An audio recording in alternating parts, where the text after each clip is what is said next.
Boys and girls, welcome to 5th day of my daily vlog. As usual രാവിലെ എണീക്കുന്നു, ice face dip ചെയ്യുന്നു, അത് കഴിഞ്ഞിട്ട് workout ചെയ്യാൻ ഇച്ചിരി ലേറ്റായി, കാരണം രാവിലെ എണീക്കാൻ ലേറ്റ് ആയതുകൊണ്ട്. അങ്ങനെ അമ്പലത്തിൽ പോയിട്ട് വന്നിട്ട് നേരെ വർക്കൗട്ടിന് പോയി. ഇത്തവണ വർക്കൗട്ട് ചെയ്തത് ഒരു 3 സെറ്റ് സിറ്റപ്പും പിന്നെ ഒരു 3 സെറ്റ് ഡംബൽ കേൾസും ബൈസപ്പ് കേൾസും. ഇതിൻ്റെ കൂടെ തന്നെ ഇവിടെ ഒരു തിട്ട പോലെ കെട്ടിയിട്ടുണ്ടായിരുന്നു. എല്ലാം ഇളക്കി ഇനി ഈ കല്ലെല്ലാം കൊണ്ട് ബാക്കിലോട്ട് തട്ടണം. നല്ല വലിപ്പമുള്ള കല്ലുകളാണ്, അവിടെ കൊണ്ട് തട്ടണം.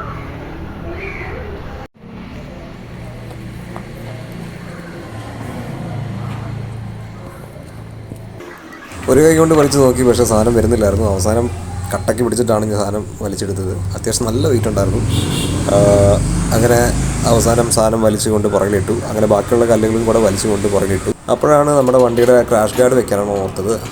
കഴിഞ്ഞ ദിവസം വന്നിരുന്നു, പക്ഷെ അന്നേരം ചെയ്യാൻ പറ്റിയില്ല. അപ്പോൾ പിന്നെ വീണ്ടും ഈ കലോത്സവത്തിൽ നോർനാട് പടനിലത്തിന് അഭിമാനമായി ചരിത്ര നിമിഷത്തിലേക്ക് നാടിന്റെ സ്കൂളിനെ എത്തിച്ച പ്രിയപ്പെട്ട അധ്യാപകർക്ക് അവരുടെ സെലിബ്രേഷൻ കണ്ട അതൊക്കെ കാണുമ്പോൾ അസൂയ തോന്നുന്നു.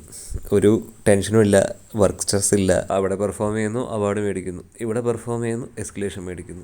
ബൈക്കിൻ്റെ പണിയൊക്കെ ഏകദേശം തീർന്നു. ഇനി നേരെ വീട്ടിൽ പോകണം, കുറച്ച് വർക്ക് ഉണ്ട് തീർക്കണം. പിന്നെ വൈകിട്ട് പിള്ളേരെ വിളിക്കാൻ പോകണം. അത് ഹരിപ്പാടാണ്. അപ്പോൾ ഞാനും അമ്മയും പോവും. അങ്ങനെ വൈകിട്ട് കാർ എടുത്ത് ഇറങ്ങി. അവിടെ നിന്ന് ഒരാളെ കളക്ട് ചെയ്തു, ചിങ്കൂട്ടനെ. അവളാണ് മൂത്തത്. അവളുടെ ബർത്ത്ഡേ ആയിരുന്നു 19-ാം തീയതി. അപ്പോൾ അവൾ വന്നതേ അവളുടെ ബർത്ത്ഡേ സർപ്രൈസ് ഗിഫ്റ്റ് അവിടെ ഒളിപ്പിച്ച് വെച്ചിരിക്കുന്നത് കണ്ടുപിടിച്ച്. അത് അച്ഛൻ്റെ അടി, അച്ഛൻ വഴക്ക് പറയും. എന്തിന്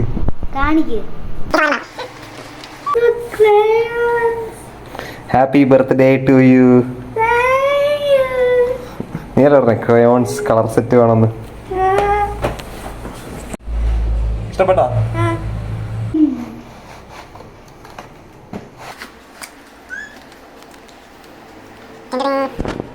അങ്ങനെ അവളുടെ ഗിഫ്റ്റ് കൊടുത്ത് അവൾ വളരെ ഹാപ്പി. അത് കഴിഞ്ഞ് ചുമ്മാ അവളുടെ ടെക്സ്റ്റ് ബുക്കിനെ കുറിച്ച് ഇങ്ങനെ സംസാരിച്ചപ്പോൾ അവൾ പറയുന്നത്, ഇപ്പോൾ ഒരു ടെക്സ്റ്റ് ബുക്കിനകത്ത് 3 സബ്ജക്റ്റൊക്കെയാണ്. പണ്ട് ഒരു നോട്ട് ബുക്കിനകത്ത് 5-6 സബ്ജക്റ്റ് ഞാൻ എഴുതിയിട്ടുണ്ടായിരുന്നു. ഇതൊരു ടെക്സ്റ്റ് ബുക്കിനകത്ത് 3 സബ്ജക്റ്റൊക്കെയാണ് പഠിപ്പിക്കുന്നത്. അതായത് ഇംഗ്ലീഷ്, മാത്തമാറ്റിക്സ്, ജോഗ്രഫി അല്ല, ജനറൽ നോളജ്. 3 സബ്ജക്റ്റ് ഒരു ടെക്സ്റ്റ് ബുക്കിനകത്ത്. ഇത് അമൃത സ്കൂളിൻ്റെ മാത്രം സിലബസ് ആണോ അതോ മൊത്തത്തിൽ എങ്ങനെയാണോ എന്ന് എനിക്കറിയില്ല. പക്ഷേ ഒരു ടെക്സ്റ്റ് ബുക്കിനകത്ത് 3 സബ്ജക്റ്റൊക്കെ ആദ്യമായിട്ടാണ് ഞാൻ കാണുന്നത്. അതും ആ ടെക്സ്റ്റ് ബുക്കിൻ്റെ പേരാണ് വൈൽഡ് ഫ്ലവേഴ്സ്. ഇനി അത് വല്ല സ്പെഷ്യൽ ബുക്കാണോ എന്നൊന്നും എനിക്കറിയില്ല. ഇതെന്താ എങ്ങനെയാണെന്ന് ആർക്കെങ്കിലും അറിയാമെങ്കിൽ ചുമ്മാ ഒരു കമൻറ്റ് ഇടാവോ.